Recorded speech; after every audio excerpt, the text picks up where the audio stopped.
A salvação é nos concedida pelo amor de Deus. Nós não somos justificados pelas coisas que nós fazemos, mas sim por aquilo que Cristo já fez por nós. Já é.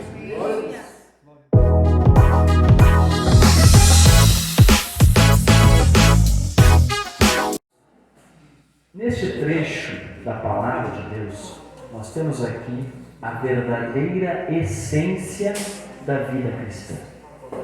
A vida cristã na prática está aqui enunciada nessas 9 características que compõem o que a Bíblia nos chama de o fruto do Espírito.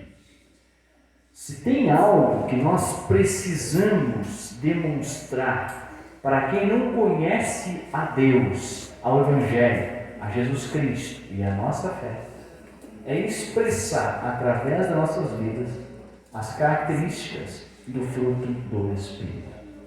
Esse assunto é tão importante na vida cristã, ele é tão rico em conteúdo, que nós estaremos, se o Senhor Jesus não voltar antes, porque estamos esperando Ele a qualquer momento, e se o Senhor assim nos permitir, meditando sobre isso nas próximas 3 quintas-feiras, a começar com essa quinta-feira de hoje. Então esse é um assunto que dá para nós meditarmos até mais tempo do que isso, né? Mas eu creio que em 3 quintas-feiras a gente consegue ter um entendimento bom do que é esta verdade bíblica tão importante, necessária e importante para a nossa vida diária. Glória a Deus. Eu gostaria de começar com os irmãos, a título de introdução, de contextualização, se preferirem, nós entendemos um pouco o que é essa epístola do apóstolo Paulo aos Gálatas, o que motivou o apóstolo a escrever essa epístola. Quem conhece um pouco de Bíblia sabe que essa é a epístola mais enérgica do apóstolo Paulo. Há quem diga que ele escreveu ela bravo, com raiva.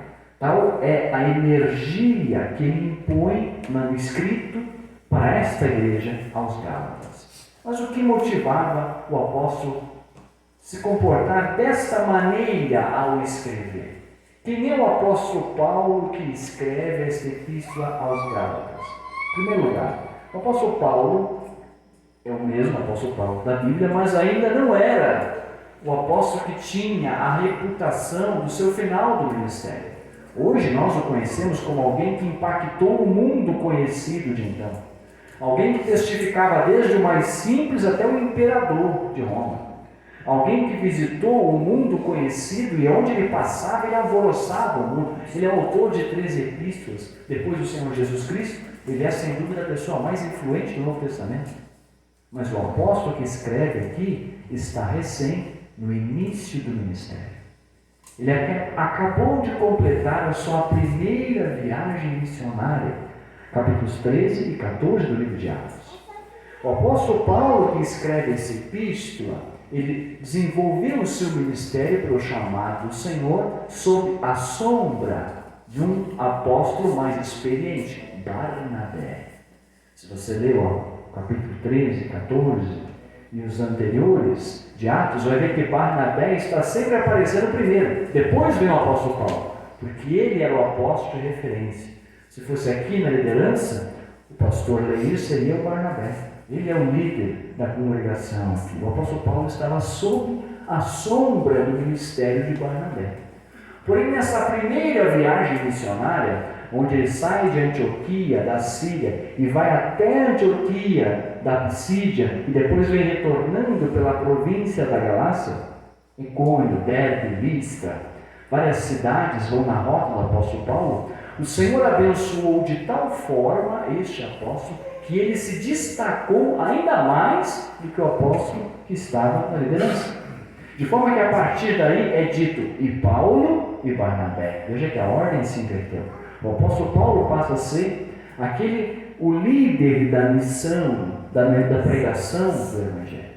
E foi justamente nesta primeira viagem missionária que o resultado desta pregação de Paulo e Barnabé, vamos adotar esta ordem, foi tão grande que se converteu não apenas judeus, mas muitos gentios também se converteram ao Evangelho. início do ministério do apóstolo e da igreja cristã primitiva, o evangelho estava muito restrito à comunidade judaica, porque de fato os judeus reconheciam que era verdade, que Jesus Cristo era o Messias prometido ao povo judeu. Então eles entendiam que o evangelho era uma realização, uma nova era para a sua religiosidade, o judaísmo.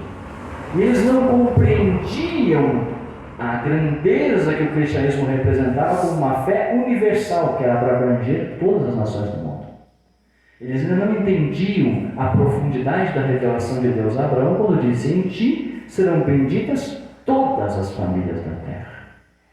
Então o evangelho, no início, enfrentou resistência dos próprios judeus para que os gentios fossem abraçados à fé. Por isso Deus levantou este apóstolo, conhecido como apóstolo dos gentios, que desbravou, abriu as portas para o evangelho aos gentios.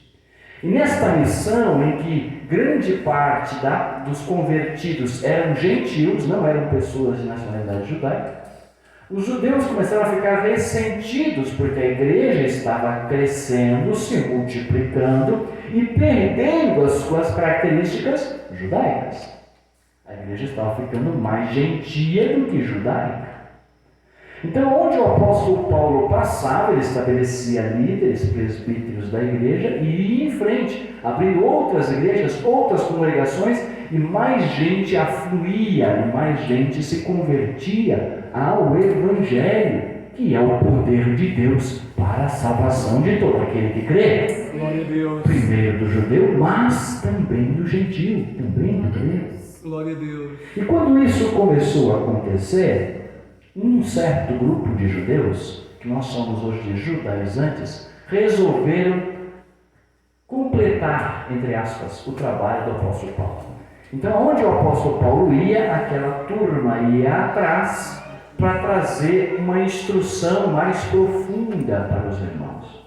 E na região da Galácia, eles fizeram esse trabalho muito dedicadamente. Por onde o apóstolo Paulo passava, eles vinham de atrás, não apenas despregando o que o apóstolo Paulo estava dizendo, mas dizendo aos gentios convertidos: se vocês de fato querem compreender o que é o Evangelho, vocês precisam voltar à prática da lei mosaica. E é por isso que o apóstolo vai escrever essa carta. Porque essa turma dos judaizantes consideravam que o apóstolo Paulo estava com uma mensagem incompleta. Ele apresentava Jesus como Messias, está certo? Mas ele não mostrava para os gentios que primeiro eles tinham que se tornar judeus. Isso significaria que os homens precisariam ser circuncidados, precisariam guardar o sábado, precisariam guardar festividades judaicas, precisariam ter restrições alimentares, não iam poder comer porco, não iam poder comer tantos outros alimentos, e precisariam seguir todos os rituais judaicos.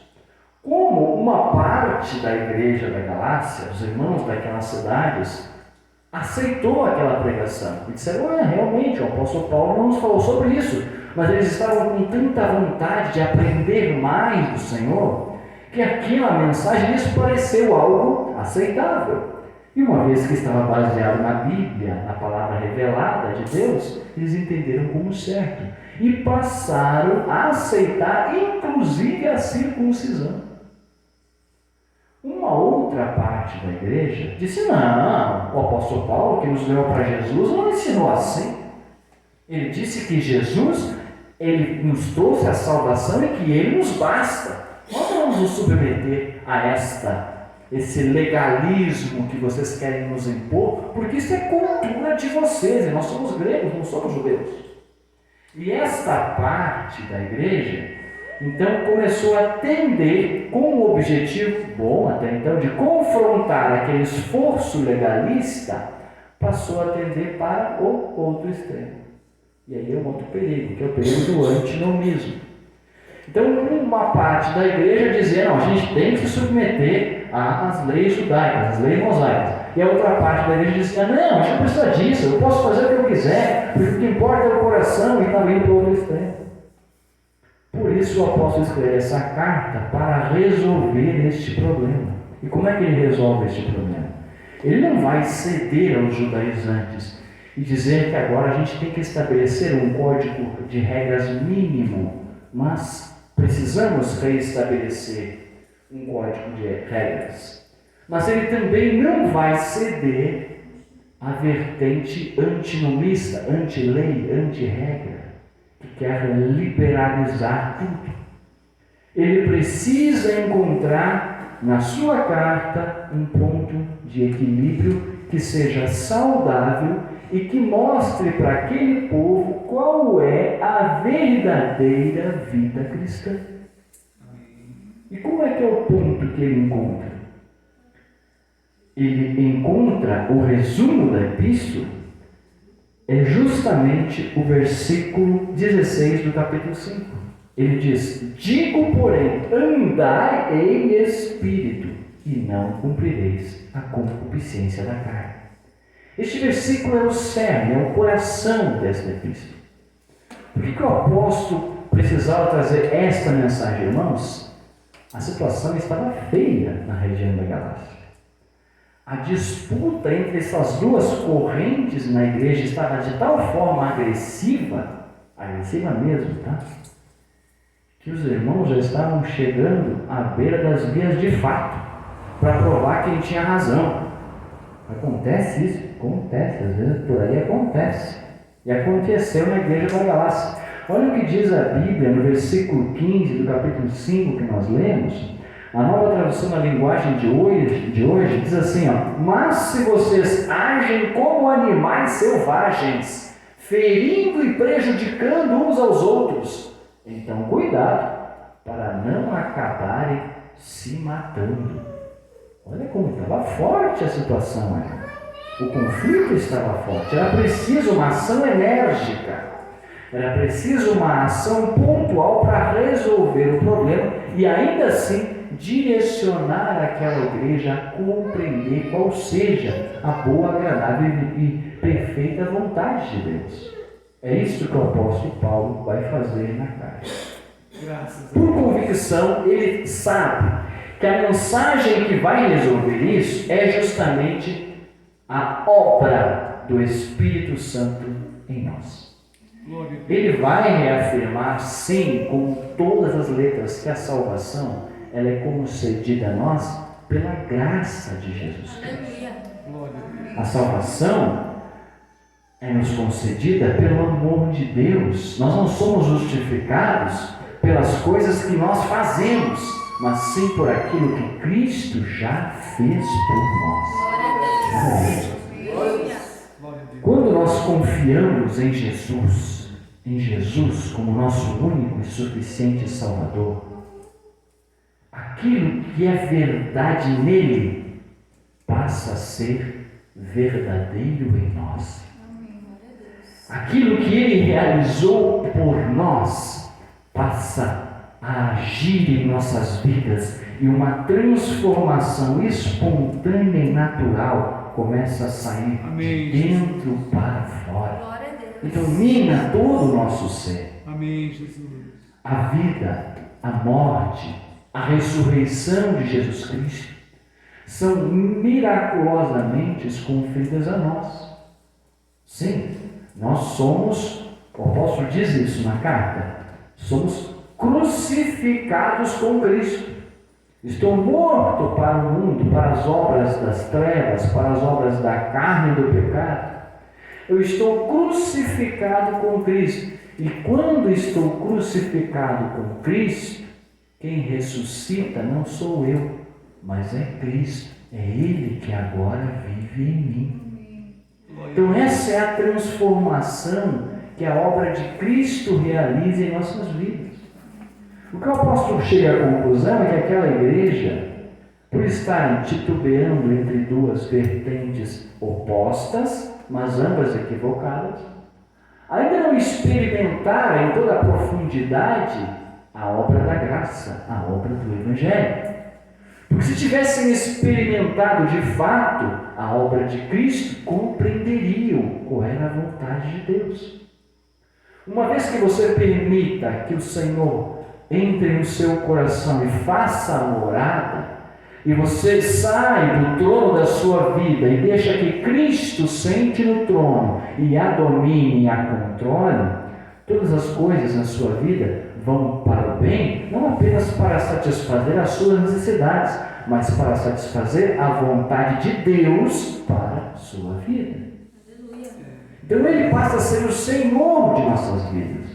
Nós não aceitamos a Cristo apenas como Salvador, ou como alguém que pode nos dar algo em troca, mas alguém que assume o senhorio completo de todo o nosso viver. Amém. Glória a Deus. Este é o Evangelho. Maravilha. A verdadeira liberdade em Cristo é uma liberdade que nos pressupõe a responsabilidade de um filho de Deus. O apóstolo Paulo vai nos dizer, aqui no capítulo 5, versículo 13, porque vós, irmãos, fostes chamados à liberdade. Sim, vocês são livres. É verdade que vocês são livres. Mas agora ele vai responder a vertente antinomista, que não quer regra, que não quer nenhum limite. E ele diz: não useis então da liberdade para dar ocasião à carne, mas servi-vos uns aos outros pelo amor. Aleluia. Graças a Deus. Glória a Deus. Glória a Deus. O erro dos legalistas era considerar que a lei fosse capaz de produzir alguma mudança benéfica. O apóstolo vai mostrar que a lei é impotente para salvar e é insuficiente para transformar o homem. Porém, o erro dos antinomistas era compreender que a graça lhes dava liberdade para fazer qualquer coisa. Enquanto o apóstolo vai mostrar que a graça, ela não é apenas liberdade, mas ela é força capacitadora. Deus te capacita a triunfar sobre o pecado. Essa é a grande verdade do Evangelho e a liberdade que o Evangelho nos concedeu em Cristo Jesus. Amém. O apóstolo ainda resume para nós o que era toda a lei mosaica, no versículo 14 desse mesmo capítulo 5. Ele vai dizer: porque toda a lei se cumpre numa só palavra, nesta: amarás o teu próximo como a ti mesmo. Quando o Senhor Jesus foi questionado qual era o maior mandamento da lei, ele respondeu: amarás ao Senhor teu Deus de todo o teu coração, de todas as tuas forças, de todo o teu entendimento. E o segundo mandamento, tão importante quanto este, é: amarás o teu próximo como a ti mesmo. Perceba você que se esses dois versículos forem tomados ao pé da letra e cumpridos na sua integralidade por amor e não por legalismo, toda a lei já está cumprida nele. Quem ama a Deus com toda a sua força, com todo o seu entendimento, com todas as suas forças, realmente este alguém não vai criar um Deus substituto. Não vai praticar a idolatria. Não vai tomar o nome de Deus em vão. Não vai colocar nada entre a sua adoração e Deus. Sabe o que é idolatria? É quando entre você e Deus existe alguma coisa. Quando entre você e Deus existe alguma coisa, aquilo se chama um ídolo.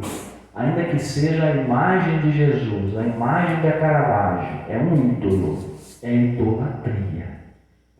Então a adoração verdadeira não pode ter nenhum objeto entre o adorador e o Deus. Aí é uma adoração verdadeira, é a adoração de coração, a adoração direta. Quem ama a Deus com todas as suas forças, com todo o seu entendimento, não vai fazer deuses, não vai ter deuses diante do próprio Deus. Então já compreendi o primeiro mandamento.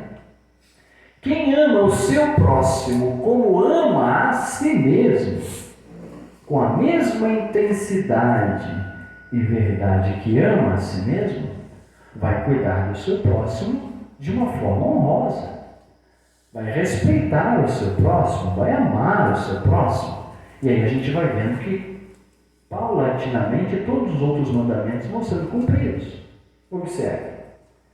Se você ama o seu próximo como a si mesmo, Se você ama o seu pai e a sua mãe, você ama eles. E se você ama como a si mesmo, então você vai honrar seu pai e sua mãe. Você vai entender que isso é agradável diante de Deus. E automaticamente você cumpriu a lei. Porque era isso que a lei ordenava fazer. Mas o apóstolo está mostrando que o Evangelho não é uma ordem para que você honre o seu pai e a sua mãe.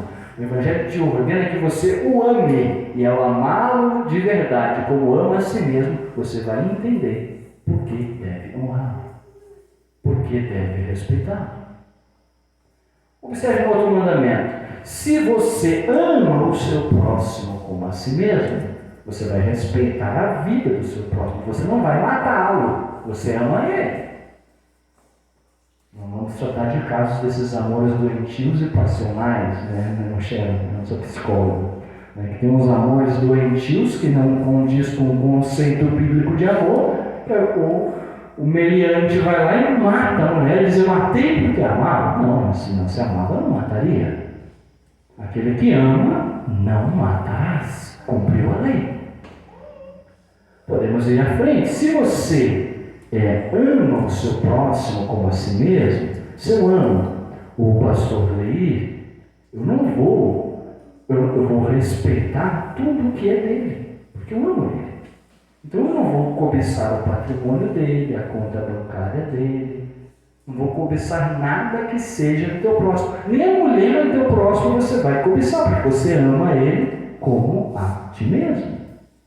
E aí você está cumprindo a lei.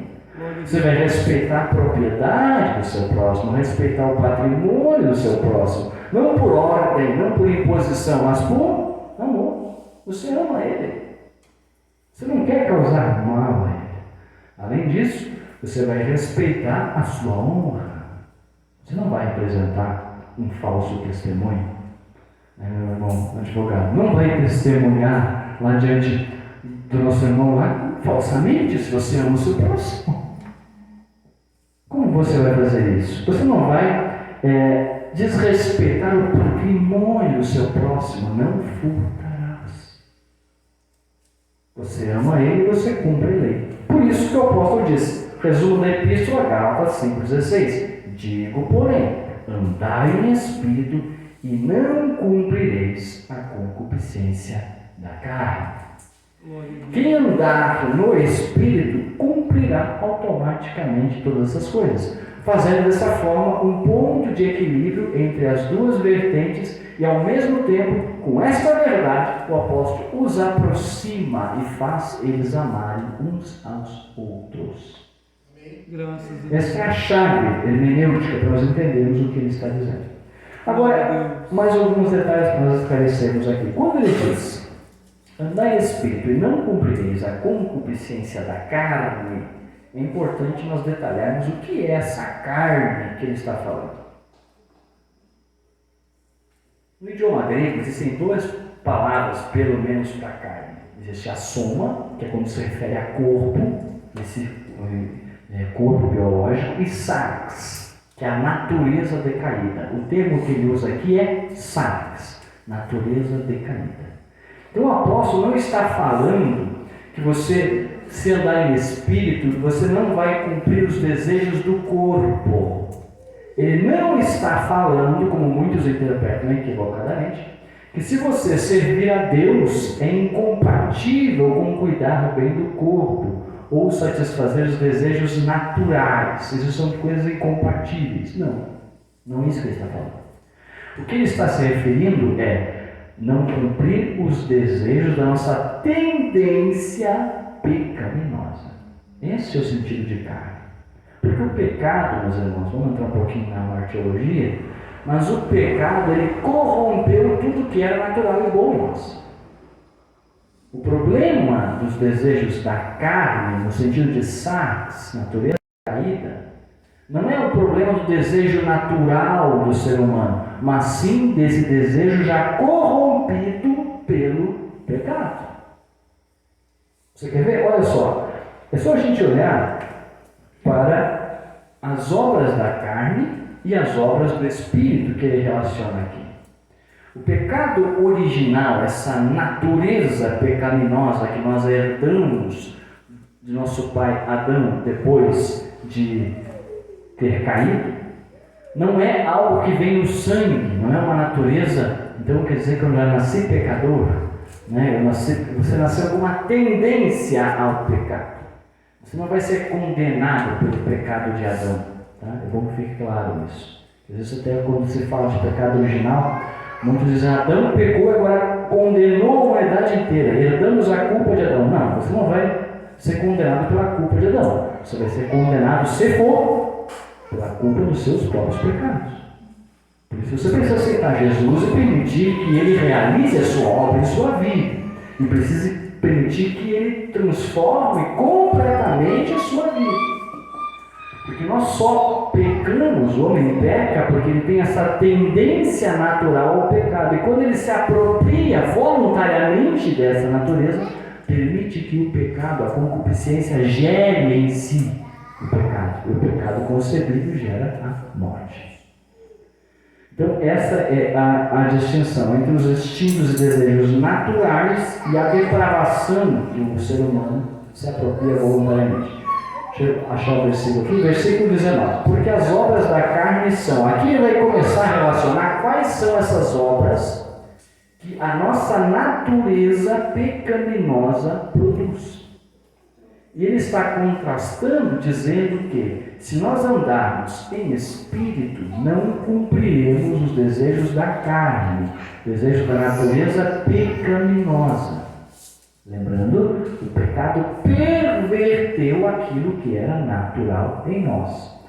Vamos ver aqui alguns exemplos. Por exemplo, ele vai falar do 19, lemos todos, 19, 20 e 21, mas eu quero começar lá pelo...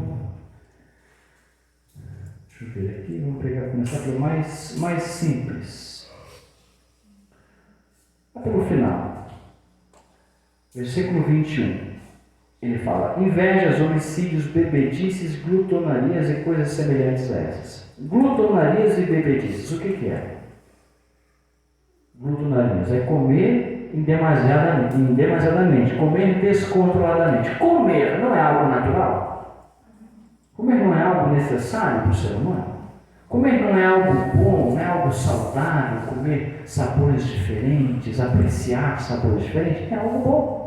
Só que o pecado vem, a natureza pecaminosa, age em nós e transforma esse desejo natural de comer em algo insaciável, em uma insaciedade. E a pessoa tende à glutonaria. Se torna um comilão, um beberrão. Beber não é algo bom, natural, necessário para a manutenção do nosso organismo? O que o pecado faz? O pecado pega isso que é bom, que é beber, e ele transforma isso em um desejo insaciável por entorpecimento de sentidos. E aí você vê o alcoolismo, e a drogadição e coisas semelhantes a essas, como diz o apóstolo. E todas as outras obras da carne que aqui são relacionadas são exemplos disso. Perceba que é um desejo natural do organismo que é pervertido pela presença do pecado. Uma outra, essa é a ação do pecado na área do indivíduo. Vou voltar lá para o 19 agora. A ação do pecado na natureza do ser humano quanto à pureza moral e sexual.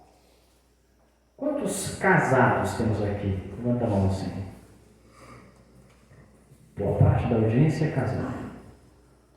O sexo, do ponto de vista bíblico, debaixo dos sagrados lençóis do matrimônio, é uma coisa maravilhosa. Do ponto de vista bíblico, o sexo é algo maravilhoso, foi planejado por Deus para a satisfação plena e mútua de um casal, sob a bênção de Deus. Não tem nada de impuro, de sujo no sexo em si, é uma bênção de Deus. Para o casal. Casal. Mas o que vem a natureza pecaminosa a fazer? É a distorção do padrão bíblico sexual. E aí a relação é longa. Ele começa no versículo 19 dizendo prostituição, que é o termo grego porneia. O que é porneia? Porneia é toda a prática sexual desconforme ao padrão bíblico.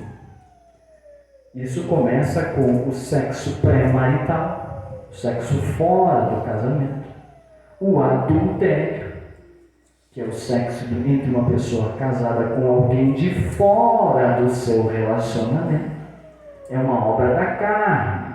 É a ação da natureza pecaminosa pervertendo aquilo que é um desejo natural e uma necessidade natural, biológica, relacional, emocional do casal. E essa perversão vai mais longe. Ele cita o outro termo, impureza. Para nós, impureza parece um termo bem suave, né? Parece um termo bem suave, impureza. Mas na verdade é a catarsia do grego, que significa depravação sexual, depravação moral. É quando a gente vê que há uma inversão dos padrões sexuais estabelecidos por Deus. Aí tem a prática do lesbianismo, o homossexualismo, do bestialismo, que é o sexo com animais e por aí vai. É a depravação do padrão sexual. Veja como o nosso adversário vem perverter coisas que eram para ser coisas naturais. Desejos naturais do ser humano. Mas o pecado faz isso. E ele vai mais. Ele vai para a lascívia. O que é lascívia? Lascívia é o apetite sexual desordenado. Isso inclui pornografia. Isso inclui algo que os psicólogos agora estão tendo que tratar muito, que é a insatisfação crônica na área sexual, inclusive de pessoas casadas. É o apetite sexual desordenado. Isso é lascívia. Isso é obra da carne. Era algo para ser bom, planejado por Deus, para ser cultivado dentro de um matrimônio, e aí vem o pecado e transtorna isso, e entorna o caldo, e transforma estas práticas relacionadas em o que a gente chama de obras da carne. Tem mais? Tem mais. Versículo 20, ele fala das obras da carne no tocante à religiosidade. Olha isso. Não existe algo melhor do que nós estarmos aqui adorar a Deus, louvar a Deus, pois mesmo na adoração o pecado vai lá e coloca o seu dedinho. Quais são as perversões da prática da adoração, irmão? Versículo 20, idolatria, feitiçaria. A idolatria, ele diz que você pode adorar algo. Você pode adorar Deus através de outro. De um intermediário, de uma intermediária, de uma imagem. A feitiçaria são todas as práticas de assemelhanças ao ocultismo. Então nós temos aí o animismo, nós temos aí cultos à natureza, cultos aos mortos, espiritismo, cultos aos espíritos dos falecidos, encantamentos e etc. Isso é tudo prática de feitiçaria. O termo grego abrange tudo isso. É uma distorção na prática da adoração devocional diante de Deus.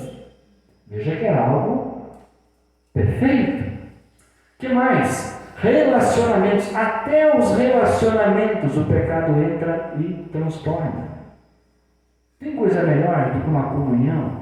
De uma comunhão amorosa, de um relacionamento cristão puro, de uma comunidade fraterna, de irmãos que se apoiam, se ajudem, se amam? Pois mesmo na comunidade cristã, a ação do pecado, daquele que anda de acordo com as obras da carne, resulta em problemas. Olha, a lista é grande também. Versículo 20. Inimizades. O que é inimizade? São pessoas que evitam outras. Eu confesso que conheço gente que se diz crente, mas que diz assim: fulano, aquele lá eu nem converso.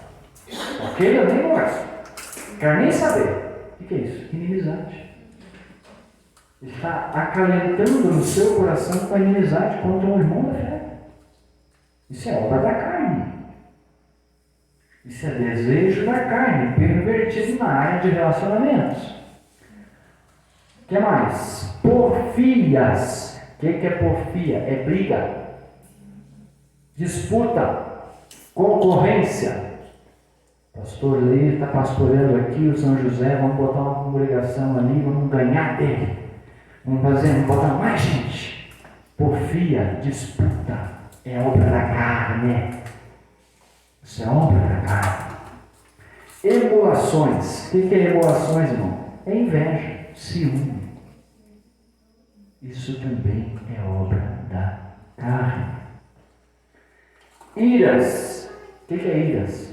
Iras aqui não é aquela reação do organismo, né, pelo efeito adrenalina no momento de tensão, ou de que você é contrariado, aquele sentimento que brota espontaneamente e que você pode controlá-lo. Não é esse sentido.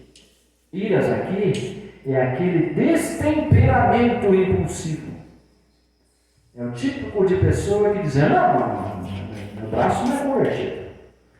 Eu falo mais. É o destemperamento impulsivo. É uma obra da carne. Depois a gente vai vendo os frutos do Espírito, vai ver que os frutos do Espírito vêm combater tudo isso. Aquele que tem o fruto do Espírito tem um outro comportamento, tem uma outra atitude. Nós precisamos mostrar a ferida primeiro. O que mais? Dissensões. O que é dissensões? É rivalidade, partidarismo. O irmão canta bem, daí mas eu sou mais do irmão. Eu sou mais do irmão Gessé, né? Gessé e Vilmar, é isso? Não, eu sou mais do irmão Gessé. Se for o irmão Gessé cantando, eu vou dar glória a Deus. Se for o irmão Vilmar, eu não vou dar glória a Deus. Isso é partidarismo. E o partidarismo leva a dissensões. E as dissensões levam a facções. Daqui a pouco a comunidade está dividida entre 2 partidos, ou até 3. Porque começou com o partidarismo, com as rivalidades, com as dissensões. Heresias. O que é heresia? Heresias é a distorção, aqui no ensino da palavra. É pegar a palavra para ensinar o que eu quero passar para vocês, e não o que a palavra está ensinando. É muito bom quando a palavra vem de encontro ao nosso coração, mas ela também vai ao encontro dos nossos interesses. Mas às vezes ela vem de encontro ao nosso coração, contrariando os nossos interesses. E mesmo assim ela ainda é a palavra de Deus. Amém. E nós precisamos aprender a honrá-la, respeitá-la, amá-la e recebê-la mesmo assim. Porque ela é a palavra de Deus. O que foge disso é a tendência à heresia. Invejas. Invejas é justamente cobiçar o que não é meu, mas que é do outro. E tem um nível de inveja tão terrível, que a pessoa não quer nem ser igual a você, ela quer ser você. É um tipo de inveja que ele vai para o próximo nível, é o homicídio. Ela quer eliminar você para assumir o seu lugar. Isto é uma obra da carne. Então, o apóstolo Paulo, ele vai tratar disso. E aí, com certeza alguém já pensa, mas então ele tinha que estabelecer umas regras mínimas, um regulamento mínimo? Não. O resumo da epístola não é esse. O resumo da epístola é: submeta-se ao Espírito.